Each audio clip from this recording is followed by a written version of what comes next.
If the Russians can't even reach Kyiv, the Americans think, well, they're not that much of a threat to us. So over to you, Europe. And if you're not prepared to pay for it, we're not going to help you.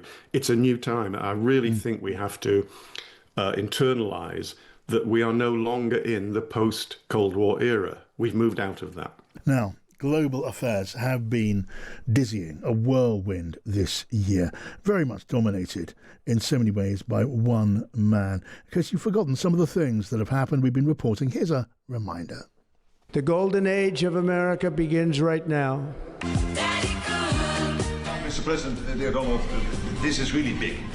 This is really big. Mark Rutte, the NATO chief, who is your friend, he called you daddy earlier. Do you regard your NATO allies as kind of children? No, he likes me. I think he likes me. If he doesn't, I'll let you know. I'll come back and I'll hit him hard, okay? No? He did it very affectionate. Daddy, you're my daddy. I'm sorry, I don't have a plane to give you. I wish you did. In a few moments, I will sign a historic executive order instituting reciprocal tariffs. I understand that British soil makes for rather splendid golf courses. You are going to receive the inaugural Peace Prize today. I have not been told. There's a rumor about it, but I have not been told. That would be a great honor, and I'm a big fan of Johnny, as you know. China. So I think even if we have some problems, okay, between the two shores of the Atlantic, it is the time that we try to sit down and find solutions. So the United Kingdom and France must once again show the world that our alliance can make all the difference. We have to work together. If Russia refuses to agree, we need to increase our efforts to strengthen Ukraine and ratchet up pressure on Russia. The threat that I worry the most about vis-a-vis Europe is not Russia, it's not China, it's not any other external actor. And what I worry about is the threat from within, the retreat of Europe from some of its most fundamental values, values shared with the United States of America. Through the ministry of Peter, you have called me to carry that cross and to be blessed with that mission. Donald's coming to set you free, bringing the light for all to see. No more tunnels, no more fear. Top Gaza is finally here. We're not going to give up on any of them. You got over 70%, close to 75% of the people who everybody believed will not get out. We got them in successive deals, and most recently with the help of President Trump.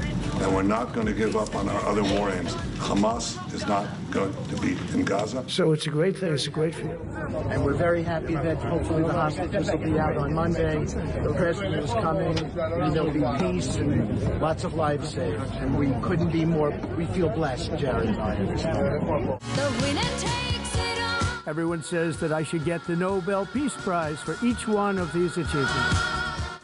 You don't have the cards right now. With us, you start having not cards. playing cards. Right now, you don't. Yeah, you're playing cards. Mr. President. You're I'm playing very cards. serious. You're gambling with the president lives in of war. millions of people. You think you're gambling with World War III. Thank you very much, Vladimir. Next time in Moscow. Oh, that's an interesting one. No. I'll get a little heat on that one, but I can see it possibly happening. Right now, I think I'm sharper than I was 25 years ago. So just a sense, a bit of a taste of the events of the last year. Tim Marshall, author of Prisoners of Geography. Welcome to you, Tim. Season's greetings, John. And to you. So I mean, as I say, a taste of the past year. In some ways, of course, rather a bitter taste, bitter aftertaste. Yes, I was going to say bittersweet, but there wasn't a great deal of sweet in that bitterness. And also, it sounds incoherent, but we've had this discussion before, John. I don't think it is incoherent. I think there is a coherence. Sure, it's haphazard. Sure, depending on your politics, it's distasteful. But there is a plan. There is a plan. I mean, develop that thought, for us. We're going to come back to Donald Trump, as you'd absolutely expect, but I'm going to start in the sphere of Vladimir Putin and Russia, and with a question from one of our listeners. It's Scott, who says, here's my question. Why has Russia so often been governed by leaders who view expansion and war as necessary for stability and legitimacy? So I guess, Scott, they're looking for a bit of historic perspective as well as present-day context. Mixture of overt nationalism and a genuine anxiety about the outside world. Excuse me, by which I mean they don't have any warm water ports. The only one they've got is Crimea. If they worry about losing it, and they always did, they will lash out. When Ukraine wanted to flip, they lashed out. The fact that Ukraine wanted to make a choice for itself is irrelevant to the mind of the nationalists in the Kremlin. Also, you've got to remember, the ones we know about, Napoleon going through Poland to get there, the Germans twice in the last century, many, many others in previous centuries, genuinely gives Russia an anxiety issue about what it regards as the threat from its west. And so again, it reacts. It in no way justifies the criminal invasion of a sovereign country, but it does partially explain it. And they have always done this. They've always tried to consolidate the homeland by expanding outwards. I mean, they are very imperial. They are colonialists, and have been for centuries. And this is the latest iteration of that colonialism. They do not want Ukraine to be a sovereign state. They want to subjugate its peoples, bring them under the control. Same with the Baltics, Georgia. Same with Dagestan and Chechnya. It is built in to Russia. They feel safer when the empire expands outwards. And it has been the year of Ukraine continuing to hold on against Russia and against the odds, while American support under President Trump has so visibly evaporated. This comes back to my opening remarks, John. The long peace is over. The post-Second World War policies are done. It's a new era. My rather poor Christmas joke is it's the dawn of a new era. And that began on January the 20th when he was inaugurated for the second time, in that they're not playing by the old rules. They no longer believe in restraint. They no longer believe that their ideals and values are necessarily the same as Europe. And so it's done. And if the Russians can't even reach Kyiv, the Americans think, well, they're not that much of a threat to us. So over to you, Europe. And if you're not prepared to pay for it, we're not going to help you. It's a new time. I really think we have to internalize that we are no longer in the post-Cold War era. We've moved out of that. We're in what's been called the pre-war era. Yeah. And along with that, we're seeing a much more visible, openly acknowledged and spoken redefinition of the Western alliance. NATO have now, well, they seem to be accepting and beginning to come to terms with the fact that America is no longer the pillar of the Western alliance, and notions of liberal democracy in the world and in the West. And that is a huge historic shift. Yeah, it was Grant Shapps actually last year, the previous administration, defense secretary, who first actually said we're in a pre-war era. But John Healey, the current defense secretary, has embraced the phrase. And Mr. Healey is a very, very competent defense minister, one of the best we've had in many years, I suspect. But he talks about we're having to move to war-fighting readiness. And Mr. Healey has used that phrase several times this year. And I think perhaps he's right in trying to message the general public. Some of the senior top brass have done something similar. The problem I have with both the phrase pre-war and move to war-fighting readiness is that we're not doing that. We are not funding. The 2.5% is smoke and mirrors. The Strategic Defence Review, which was put out this year, made no firm commitments. We folded some of our intelligence gathering budget into the MOD budget to make it look as if we're spending more. The procurement, the MOD procurement agency inside the MOD, forgive me, it seems to be staffed by incompetence. decade after decade after decade. I could probably give you every single year for the past 50 years where they have wasted millions and millions of our taxes. And the latest thing came this year, the Ajax fighting vehicle, which looks as if it's been designed to harm our troops more than it is designed to harm a potential enemy. And it is an absolute scandal. And if this was the private sector, every single one of them would have been fired. Right. I mean, just do address a question for me on, I know, is it a contradiction? Just give me your analysis of this.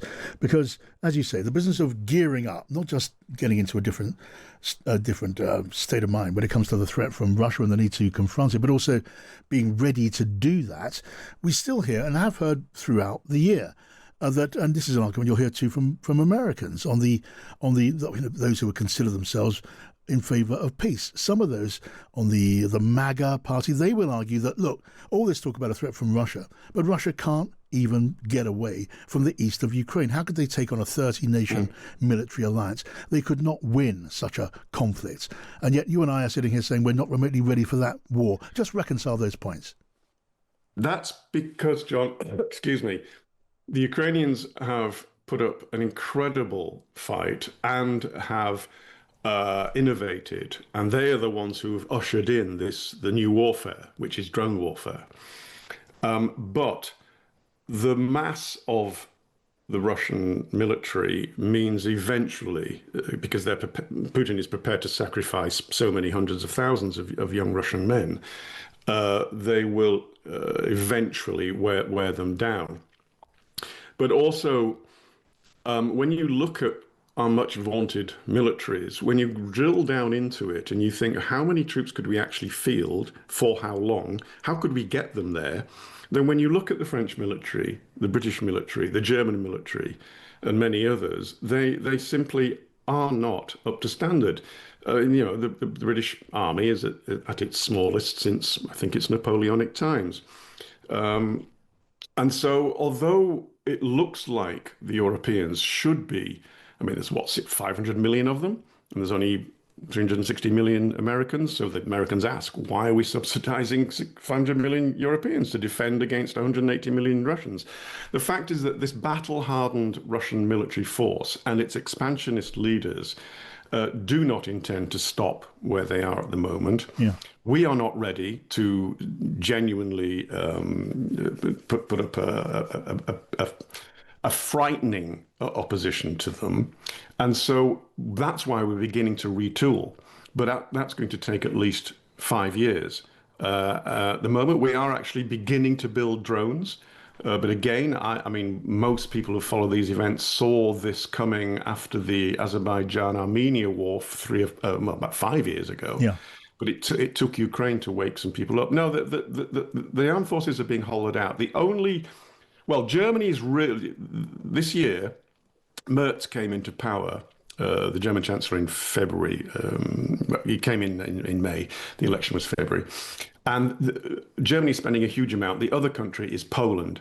They, I believe, are destined to become one of the big EU three. It's going to be France, Germany, and Poland. I think we'll see them really emerge in 2026. Right. Now, a question in from our listener, Andy. It's not a question to which there is a definitive answer, but I am interested in hearing your answer. Andy simply says this: will we see an end to the war in Ukraine in 2026? And will Zelensky still be in charge of Ukraine? Now, you can't answer those questions, but they're interesting to address. They're good questions, and so many of us want answers, not least, of course, the Ukrainians and ordinary Russians, probably. They have lost close to 1 million people, dead and wounded in nearly 4 years now. We are certainly closer than we've been because of the exhaustion. I think it comes down to, if the Europeans, who are busy negotiating with themselves at the moment, if the Europeans put on a unified front and actually stood up more than they have done over the past 12 months, because that great unity that was shown for the first 2 years has really begun to fray, then if enough of them stand up and Putin is persuaded that they are in this for the long haul, that they are going to keep arming Ukraine, even if the Americans partially withdraw from the field, then I think there's a chance that he'll think, I've got as much as I can get. If the Europeans do not do that, then I think it will grind on across the year, incrementally, very small advances for the Russians, and we would see a whole full year of fighting. I know we look at Trump, we look at the Americans, but this is in our backyard, and the Europeans at the moment are busy arguing with each other. I want to move to the Middle East, Tim, if I could. And you could start an analysis, couldn't you, by saying that this year has been a year of maybe redefinition in the Middle East, except that argument sort of dries up because we're in a kind of a stasis when it comes to Gaza.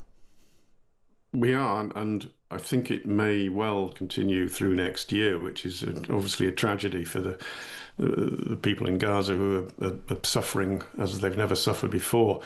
We're approaching crunch time. On December 29th, Netanyahu, Israeli Prime Minister, is due to see Trump. And Trump is going to push him to go to phase 2 of the Gaza ceasefire agreement. Now, phase 1 was hard enough to achieve, but phase 2 is much, much harder to see through. So phase 2 is basically when the Israelis withdraw from even more than they already have. They're still in control of about 53% of the Gaza Strip, but they are supposed to pull further back, at which point this international stabilization force comes in. Well, I've yet to see a single soldier in it. Yeah. There isn't one at the moment. Or even heard of a plan for such Hamas disarming. Yeah. So given that there's very little movement there, we have to wait for the 29th. Trump will try to bully Netanyahu into saying, yes, all right, let's get on with it. And then someone's got to persuade this force to materialize out of thin air, get itself into Gaza, and Hamas begin to disarm. Given that Hamas is almost certainly not going to disarm, then, as you say, we're left with the status quo in which Israel remains in the 51 to 53% of the Gaza Strip, with tens of thousands of troops still there. Hamas regaining control over the Gazans, because it's partly lost control. And then we're stuck. We're stuck, aren't we? So this brave new, what was it Trump said? Something like it was the best peace ever in the Middle East. Yeah. It isn't. Yeah, I mean, we could talk for hours. I'm just going to leap to one or two points in the time remaining. Mike, our listener, Mike Spencer, writes in asking, should we be worried about the current situation between the USA and Venezuela? How could it potentially develop? Again, that is a story in progress, although it is kind of instructive about thinking in the White House, isn't it? This year, the Trump administration put $50 million bounty on Maduro's head, the president of Venezuela. And they did that because they said he's actually a member of the narco gangs. And at the same time, and this is the really important point, they designated the narco drug smuggling gangs as terrorists. Therefore, in their interpretation of law, certainly American law and to a lesser extent international law, they can use the military to go after the drug smugglers. Yes. And if Maduro is a drug smuggler and the drug smugglers are terrorists, they can go after him. That's the background. A wider background, which we certainly don't have time for, is actually this is also about Cuba, because Cuba and Venezuela are very tight, and Venezuela was probably trying to send some oil to Cuba. But let me get back to Venezuela. So what they've done is use the military for what is essentially a Coast Guard policing operation. In international waters so far, they killed more than 100 people blowing up these boats that allegedly have drugs on them. They probably do. Whether you can use an aircraft carrier against them is another matter. So, again, throwing ahead to 2026, John, I don't see why they've assembled more military ships in the Caribbean since the Cuban Missile Crisis of 1962, just to do what they're doing at the moment. So in 2026, I think we will see them move into strikes, perhaps inside sovereign waters of Venezuela, not just international waters. And then the next escalation from that is to strike targets actually inside Venezuela. They mean to remove Maduro, preferably next year, they would say. But then, of course, the danger of this is the day after. Yes. The idea that it's a bit like Syria, that peace and love will break out and a liberal democracy run by some sort of Hispanic Jeffersonian figure will come into being is not going to happen.